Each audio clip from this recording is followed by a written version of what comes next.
যে ব্যক্তি জাদু শিক্ষা করে এবং যার জন্য জাদু প্রয়োগ করা হয়, যে ব্যক্তি এই গণনা জ্যোতিষবিদ্যা ইত্যাদি কপাল গোনা হাত গোনা ভাগ্য গণনা জাতীয় কিছু পড়াশুনো করে এবং যে ব্যক্তির জন্য সে গণনা করে, তারা কেউই আমার উম্মত না।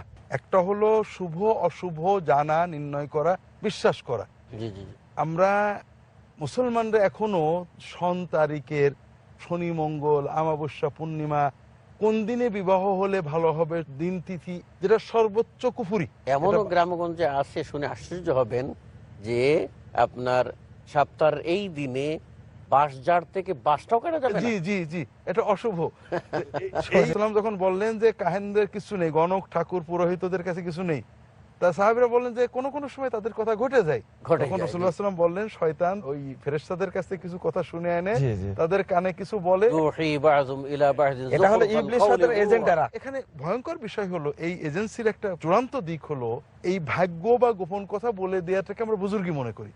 একজনের কাছে হাজির হয়েছে, সে ও তুমি তো অমুক জায়গায় পড়ে গেছিলে না, তুমি না তেল মাথায় করে আসলে পড়ে গেল, এই তুই জলদি যা, তোর নৌকা চলে যাচ্ছে।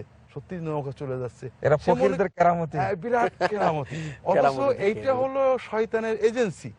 এটা দর্শকদের জানার জন্যই বলা দরকার যে আল্লাহ তাআলা প্রতিটি মানুষের সৃষ্টির সাথে সাথে তার সাথে একটা কারিন সৃষ্টি করে দিয়েছেন জিন থেকে, যে মরণ পর্যন্ত আমাদের সাথে থাকবে। এই জিনটা আমাদের সবই জানে। কোনো ব্যক্তি যখন জিন সাধনা করে, তারও একটা জিন আছে। আমি যখন ওই জিন সাধকের কাছে যাব, ওর জিনটা যদি সেই পর্যায়ের হয়, আমার কারিনের সাথে সংযোগ স্থাপন করে, সে তার সাথে কিছু তথ্য নেই, তখন ওই সাধক বলে যে ছোটবেলায় এই রোগ হয়েছিল, বড় হলে এই হয়েছিল।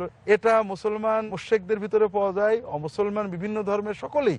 এটা হলো এক ধরনের জিন সাধনা এবং শিরক, জাদুবিদ্যা। দুঃখজনক হলো এটাকেই বলছে মারিফতি বিদ্যা।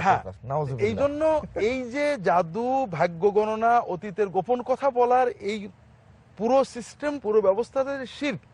এখানে কুফরি ছাড়াও আরেকটা সমস্যা আছে, সেটা হলো যে এটা অত্যন্ত শরিয়া বিরোধী কাজ। চোর ধরার জন্য যদি কোনো দোয়া তদবির হতো, তো রাসূলুল্লাহ সাল্লাল্লাহু আলাইহি ওয়াসাল্লাম তো এত আইন আল বাইয়িনাতু আলাল মুদ্দাই ওয়াল ইয়ামিনু আলা মান কারা, শরীয়তের বিচার ব্যবস্থা কায়েম করতেন না। তিনি তো সবচেয়ে বেশি চোর ধরে দিতেন, দলিল প্রমাণ নির্ভর হতেন না।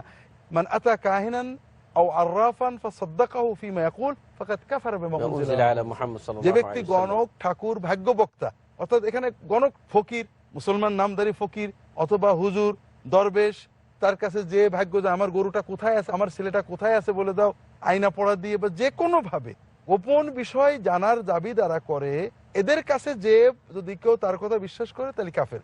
আর অন্য রিওয়ায়াতে আসছে যে প্রশ্ন করলে ফাসআলু আন শাইইন লাম তুকবাল সালাতুহু 40 লাইলা।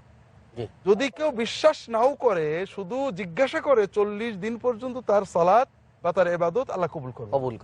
আমরা মনে করছি যে জ্ঞান বিজ্ঞান উন্নয়নের ফলে আস্তে আস্তে এই ধারণা চলে যাবে, কিন্তু দুঃখজনক হলেও সত্য যে বিভিন্ন মিডিয়াতে, বিভিন্ন দেশে রীতিমতো দৈনিক পত্রিকাগুলোতে প্রথম পৃষ্ঠার গুরুত্বপূর্ণ একটা জায়গা রীতিমতো দৈনিক ঠিক রাখে, আজকের রাশিফল জেনে নিন।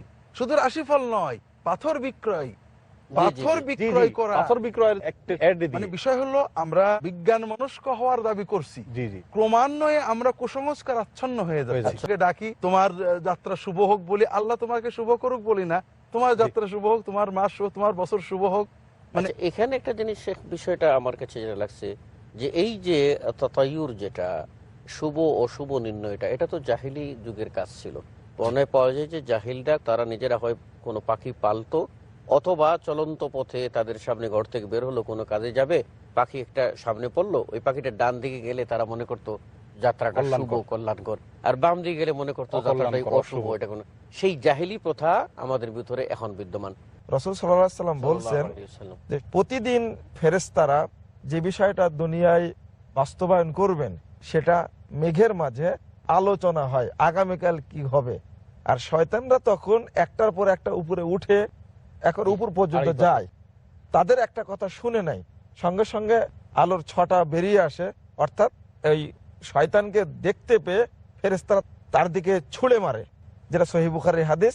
তখন এই পৃথিবীর যেটা ইবলিস শয়তানের যারা এজেন্ট, তাদের কানে জিনিসটা বলে দেয়, আর মূলত শুনে তারা একটা, আর এর সঙ্গে তারা যোগ দেয় আরো 100টা।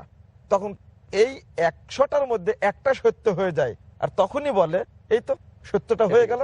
মনে রাখতে হবে যে এটা শয়তান কর্তৃক পরিচালিত শয়তানের এজেন্টের কাজ করে, আমাদেরকে এদের প্রতারণায় পা দেওয়া যাবে না। তারা যদি ভাগ্যই জানতো, জি সবই জানতো, তাহলে তারাই ফকির হয়ে আছে কি জন্য? তারা তো একটা জরুরি বিষয় জি। যে আমাদের সমাজে একটা হলো আমরা অশুভ খুঁজি, শনিবারে অশুভ, মঙ্গলবারে অশুভ, কাক ডাকলে অশুভ, কিন্তু আমরা শুভ এবং অশুভর মূলনীতিটা বুঝি না, যে যেটা শুভ সেটা আল্লাহ আমার জন্য ফরজ করেছেন, আর যেটা অশুভ সেটাই তো আল্লাহ আমার জন্য হারাম করেছেন।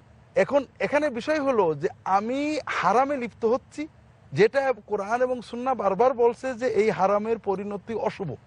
জি। আবার আমরা শুভ অর্জনের জন্য খুঁজে বেড়াচ্ছি, জি। আমরা ঈমান থেকে বেরিয়ে এসেছি।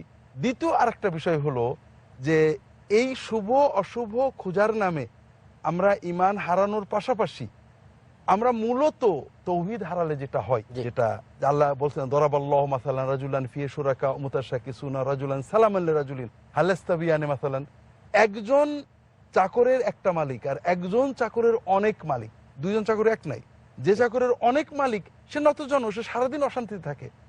যিনি শুভ অশুভ, পাথরে শুভ, দরবারে শুভ, অমুক জিনিস শুভ, তার মনটা সবসময় অস্থির থাকে, কোথায় গেলে ভালো পাবো, কোথায় গেলে বর পাবো, কোথায় পেলে সাপ পাবো, কোথায় পেলে দোয়া পাবো।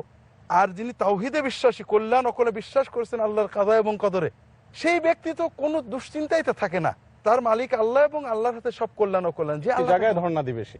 জি, ধন্যবাদ।